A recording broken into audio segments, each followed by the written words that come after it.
अब जब न्यूजीलैंड ने साउथ अफ्रीका को हराकर वर्ल्ड कप के फाइनल में जगह बना ली है, तो सवाल यह है कि इंडिया वर्सेस इंग्लैंड से फाइनल कौन खेलेगा? इंडिया। और अगर इंडिया खेलेगी तो क्या इंडिया को अपनी टीम में कुछ बदलना चाहिए या जो टीम है उसी को कंटिन्यू करना चाहिए? वेल, बहुत सारे लोग हैं जो कह रहे हैं कि भाई साहब चाहें तो चेंज कर सकते हैं दो खिलाड़ी। हालांकि चेंज, पहला सवाल मुझे करना चाहिए क्या, जरूरी है? और अगर करे तो फिर किसे करे? तो पहला सवाल चेंज करना चाहिए, और पर्सनली मेरी राय मानेंगे तो मैं कहूंगा नहीं। बड़ी टीमें बड़े मौकों पर बड़े चेंजेस नहीं करती हैं। हम पाकिस्तान नहीं, हम इंडिया। लेकिन अब सवाल उठेगा कि भाई साहब आपने संजू सैमसन को तो चेंज किया था, वो आपके प्लेइंग 11 का हिस्सा नहीं थे, और आज आप 3 ओपनर के साथ खेल रहे हो। तो फिर अगर वो फॉर्मूला क्लिक कर गया और उसी फॉर्मूले की वजह से आप सेमीफाइनल तक पहुंचे हो, तो फिर बाकी के राइट चेंजेस भी हो जाएं तो खराब नहीं है। वेल, ये पॉइंट काफी लॉजिकल लगता है कि हां ऐसा है। अब दूसरा सवाल कि चलो ठीक है, अगर हम चेंज करने को राजी हो जाते हैं तो कौन कौन से खिलाड़ी हैं जिन्हें चेंज कर सकते हैं? वेल, मैं फिर से स्टेटमेंट दे रहा हूं, मेरा इरादा, मेरे हिसाब से टीम चेंज नहीं होनी चाहिए। जो टीम हमारी प्लेइंग 11 है, हमें इसी टीम के साथ जाना चाहिए। हालांकि इस टीम में चेंजेस की बात इसलिए आ रही है, कुछ कमियां हैं, और मेरे हिसाब से 3 चीजों की बड़ी कमी इस टीम में हुई है। पहला ओपनिंग, दूसरा बॉलिंग, तीसरा फील्डिंग। ओपनिंग में अभिषेक शर्मा का फ्लॉप होना एक बहुत बड़ा रीजन है। तो जो लोग सलाह दे रहे हैं, सुझाव दे रहे हैं, वो ये कह रहे हैं कि अभिषेक शर्मा अगर नहीं चल रहे हैं और वो इतने ज्यादा अंडर कॉन्फिडेंट हैं कि वो हाथ में आए कैचेस ड्रॉप कर रहे हैं, बॉल नहीं पकड़ पा रहे हैं, बैट से उनके रन नहीं आ रहे हैं, ऑफ स्पिनर ऑलरेडी आपको ट्रैक कर रहा है, तो फिर आप अभिषेक शर्मा को अभी रेस्ट दे दो और उनसे आगे बढ़ो इस मैच में।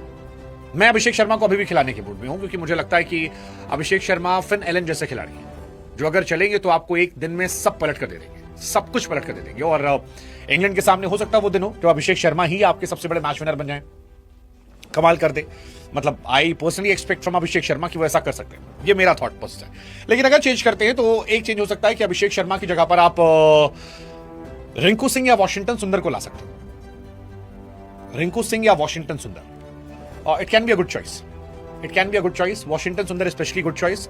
वॉशी इसलिए क्योंकि बैटिंग कर लेते थे, प्लस 4 ओवर बॉलिंग कर लेते। हालांकि 4 ओवर बॉलिंग उनसे करवाया बहुत कम जाता है, बॉलिंग में उन्हें कॉन्फिडेंस थोड़ा कम दिया गया, इसलिए क्वेश्चन यहां बने रहे कि क्या ये चेंज ठीक है। दूसरा, रिंकू सिंह कमाल के फील्डर है, आपको फील्डिंग से 10 रन तो कम से कम बचा के देते हैं। दूसरा, कमाल के बैट्समैन भी हैं, हालांकि वर्ल्ड कप में वो भी नहीं चले, पूरे सीजन फ्लॉप रहे, लेकिन कई बार आखिरी के 4 गेंदों में फेंटा मारने होता है, वहां पर एक बल्लेबाज जो नीचे का आता है वो चल जाता है। सो ये एक चेंज की बात है। मेरी चॉइस अभी भी अभिषेक शर्मा है। मुझे लगता है कि जो कॉम्बिनेशन बैटिंग का जा रहा है वही जाना चाहिए। अब दूसरा सवाल बॉलर चेंज का। बॉलर में एक ऑप्शन चल रहा है वरुण चक्रवर्ती को लेकर। क्या वरुण चक्रवर्ती को हटाकर हम कुलदीप यादव को ले आए?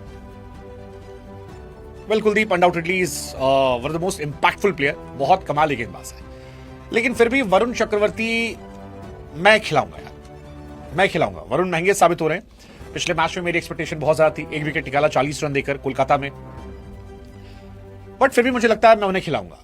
मतलब वो अगर वो इंग्लैंड के सामने फॉर्म में आते हैं तो वो अलग लेवल के बॉलर हैं। कुलदीप पूरे वर्ल्ड कप में बाहर बैठे हैं, उस टच में नहीं है, या पता नहीं हो सकता है इंपैक्ट डाल दे, बट प्रॉब्लम यही है कि वानखेड़े में एक तो एक्स्ट्रा स्पिनर नहीं खिला सकते आप, और मैं वरुण चक्रवर्ती को ड्रॉप नहीं करूंगा क्योंकि वो अभी भी दुनिया के नंबर 1 T20 बॉलर है। ये सच बात है, पिछले 3 गेम बहुत अच्छे नहीं रहे, बट बड़े खिलाड़ी बड़े मौकों पर कमबैक करना चाहते हैं, और मुझे लगता है वरुण भी कमबैक कर लेंगे, तो मैं शायद ड्रॉप नहीं करूंगा।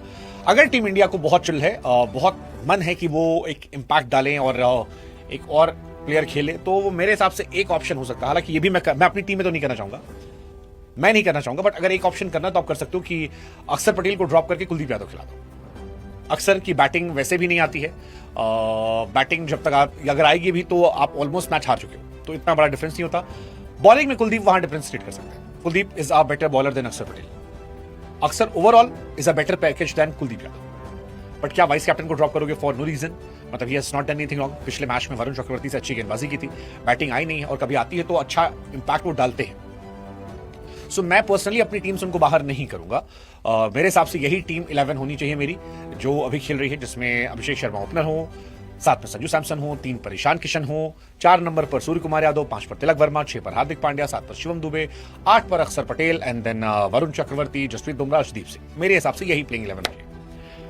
बहुत बहुत कुलदीप यादव खिलाने का मन हो तो फिर वहां पर आप खिला सकते हो, बट क्या कुलदीप यादव को आप वानखेड़े में खिलाओगे?